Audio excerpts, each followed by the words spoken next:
Hi everyone and welcome back to the channel. In my previous video we looked at this Reyax RYS8839 GPS tracker module that works with multi-constellation, and in that video we said that the plan for this week is to expand the project and connect it with the RYLR993 module, which is a LoRa module, so that can also work on the Helium network. So I did just that and created this device that can get the GPS location using this module and send it over via Helium to a Google spreadsheet over the Helium network, so not using any internet or any GSM connection, just by using LoRa. Both of these modules, as well as the level shifter, the RYLS993, are provided from Reyax, and I want to thank them for their support in my project. And I also want to thank PCBWay for sponsoring this video. PCBWay offers PCB manufacturing with fast turnaround times of just 24 hours, so you can have your prototypes with you in a matter of days. If you run out of ideas on what to make, the shared project section on their website is a great discovery tool for projects from other makers. You can order any of them and have them manufactured by PCBWay. You can find there all the PCBs from my previous projects, and you can also visit their store to purchase modules, development boards, sensors, as well as tools for your workbench or parts for your next project. Visit the link in the video description to get a $5 welcoming bonus and explore the great services that PCBWay has to offer. Now, for those of you that don't know, Helium is a LoRaWAN decentralized wireless infrastructure that used for IoT and sensors. And the only reason why I got interested in it is because a friend of mine mentioned it in a Facebook post, saying that it already has coverage inside my area, and the question was, why is nobody using it? I don't have an answer on that, but I wanted to give it a try, so I decided to develop a project that would use it, and this GPS tracker is the result of it. Now, the way that this tracker works is that we control everything with ESP32. I tried using an old MCU as per my standard, but it had trouble communicating with serial on both devices, so I scaled it up to an ESP32. And in terms of connection, we have the GPS module here communicating through the level shifter, because it only works with 1.8 volts of voltages. So we need the level shifter to be able to talk to the ESP32, and that is connected to one of the hardware serials on the ESP32 that is connected to pins D22 and D23. That goes to the level shifter and comes out to the module. And for the platform, I reused my board that I used for my LoRa distance testing video. You can see it up there in the corner where I got to 20 kilometers of range. And this one is connected on pins D15 and D4 using the software serial as per before. This one uses a bit lower baud rate of 9600, and this one goes to 150,200. So I was having troubles communicating with it on the software serial, so that is why I moved to the hardware serial on the ESP32. There is a wire that goes beneath the board because I ran out of space on the board here, that connects to the V-in and ground pins in the top left, and that goes to the 5 volts and ground on the level shifter, so that can be then converted down to 1.8 volts necessary for communication with the module. Both of the antennas come out on the side. I have the LoRa antenna upright, and the GPS antenna is with an extension cable that can be taken outside of the vehicle. This has a magnetic mount. For my testing, I kept everything inside the car, and I placed the antenna on the dashboard, and this was sitting above the central console where I found a little lip. It turned out to be working just as fine being inside, so it's a really powerful antenna. I'm powering both of the modules out of the 3.3 volt output from the ESP32, so that comes to the module, and then it goes to the LoRa module as well. Even though this one talks at 1.8 volts, it can still be powered from either 3.3 or 5 volts because it has onboard regulators that you can see down there. But for the communication, you must use a level shifter because the pins are not 3 volt tolerant. For a functional level overview, when the ESP32 is powered, we initialize the join request for the LoRa network, for the Helium network, and once that succeeds, we initialize the GPS with the right parameter and tell it to start positioning. So that would trigger it to start collecting and picking up GPS signals. Once it gets the fix, that fix is being sent to the ESP32 and it updates the position every 3 seconds. I have a bit of logic running there that checks if that distance is greater than 10 meters, and if it is, then we send that data over with the LoRa module, and that goes to the Helium console. There in the Helium console, I have a function that decodes the bytes that we send with the LoRa module, and then those bytes are for now saved in a Google Sheet. So I have an integration there that saves all the data within Google Sheets. The original plan was that I would have that data in my Home Assistant, but unfortunately, because of time constraint, I wasn't able to do it just now. So if you're interested in that, be sure to let me know down in the comments and I'll make a follow-up video. And within the Helium console, I have my device registered, and that gives me device EUI and app EUI numbers, as well as an app key that I need to set within the module. And I already done this directly on the module with serial commands. And the flow that happens here is that once the tracker sends some data, it is being decoded by this function and then sent to Google Sheets.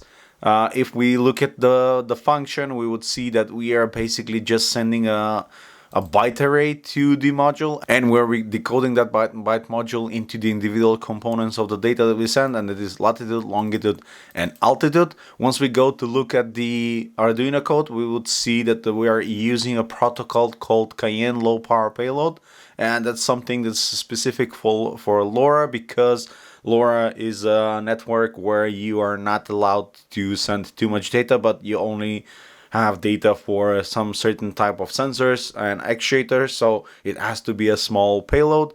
There is a GPS location parameter within the Cayenne LPP protocol, so I'm using that.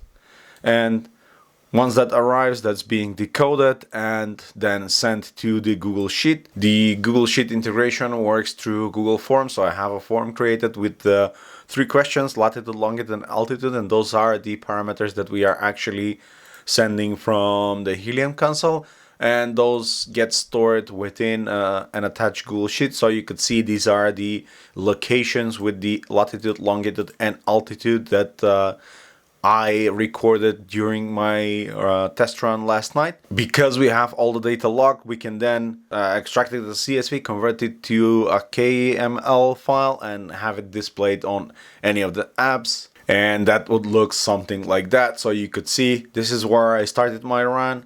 So I made a circle like this all the way up here. This was one of the highest points. So we can see within the altitude we got up to, let's see which is the highest. So the highest was 702.5 meters above sea level.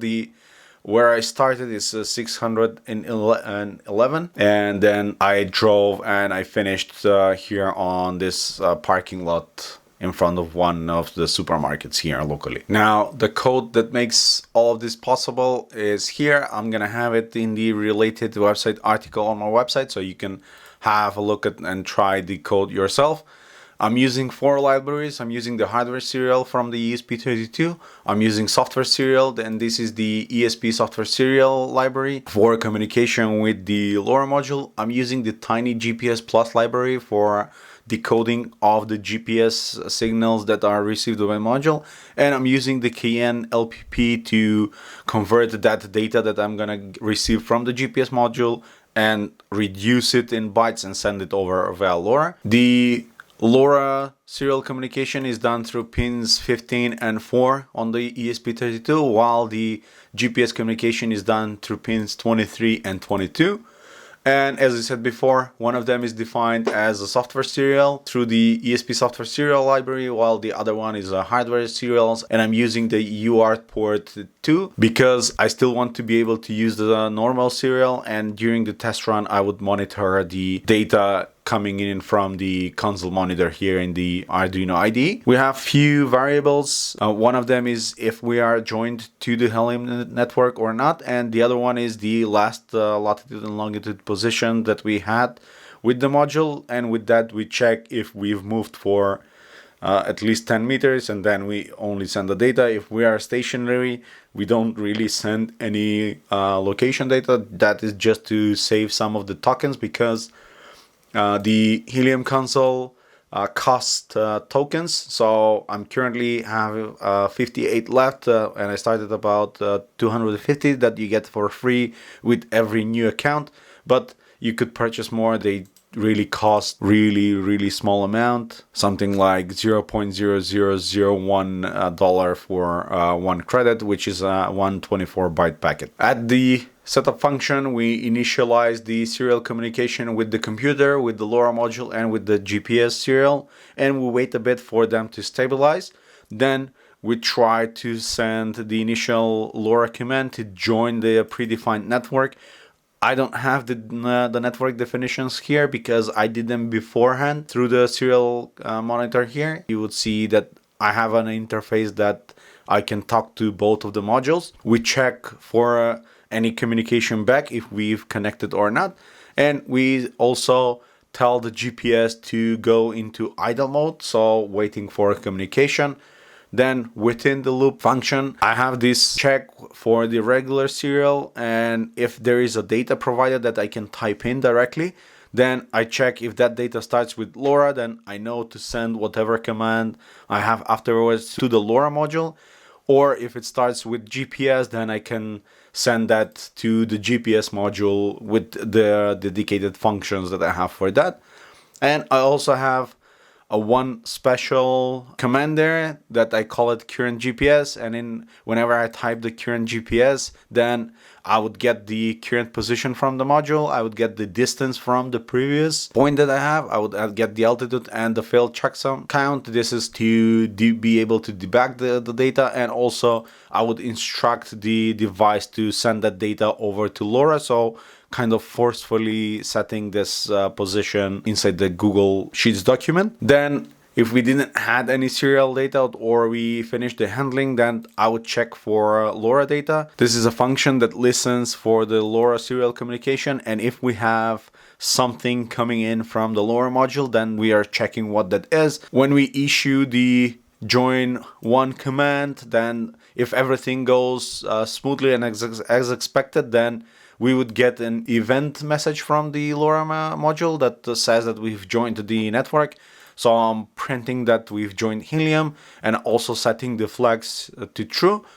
And only then I'm initializing the GPS. I will go back to that function later. So in the case that we were not successful in joining the Helium network, then we print a fail message and we instruct the module to retry. So we again issue the join command and we make sure that we have Helium joins as fault. And I'm using this when sending data to make sure that we are only sending data once we are connected. The init GPS function sets a predefined set of commands to the module, where we first set it to idle. We instruct it to use all of the available satellites, so all of the constellation that the device can work with. We set it to start outputting data as soon as it starts receiving something from any of the satellites, and we tell it that we want to have that data available every 3 seconds.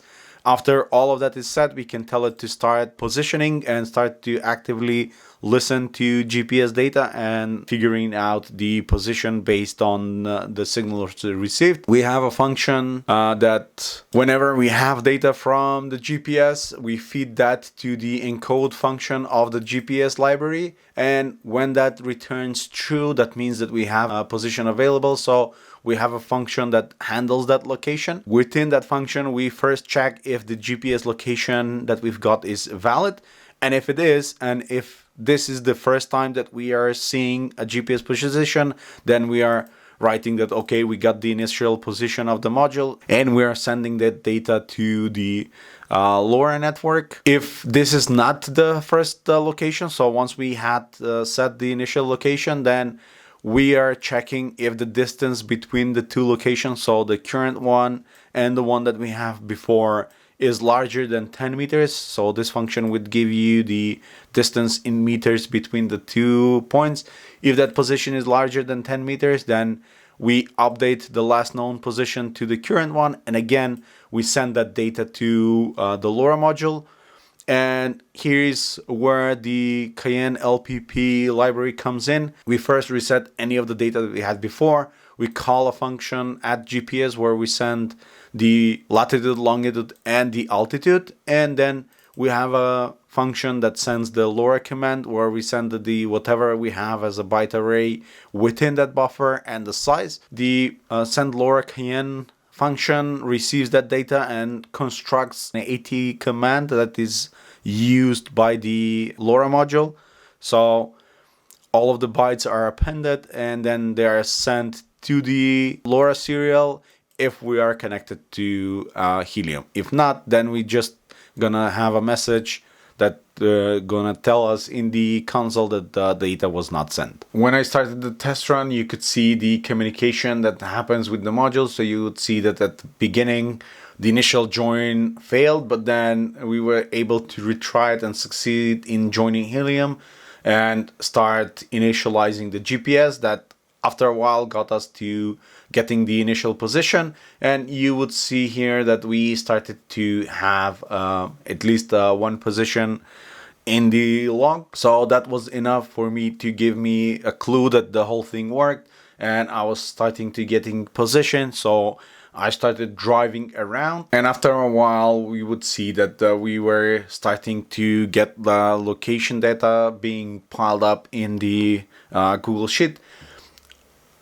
At this moment, I noticed that I'm getting some busy errors, so I was probably trying to send data too quickly through the module. LoRa has these windows where you are allowed or not allowed to send data, so I was probably trying to update the position too quickly. I'm not really sure what's going on there, so if you have any idea, then be sure to let me know down in the comments, and we can improve the code. But after some length of distance that I traveled, I noticed that we were not really sending any more data to the Google Sheet. And that's when I started noticing that we are getting an error message for every transmission that we try to make, saying AT duty cycle restricted. Again, I had no idea what that meant because that was the first time that I was seeing that error message in my testing. So I stopped, and you could see that at this point we started not sending any data. So I drove a bit further down, but I stopped around here and I issued a command. I checked the documentation and I then issued a command to disable the duty cycle.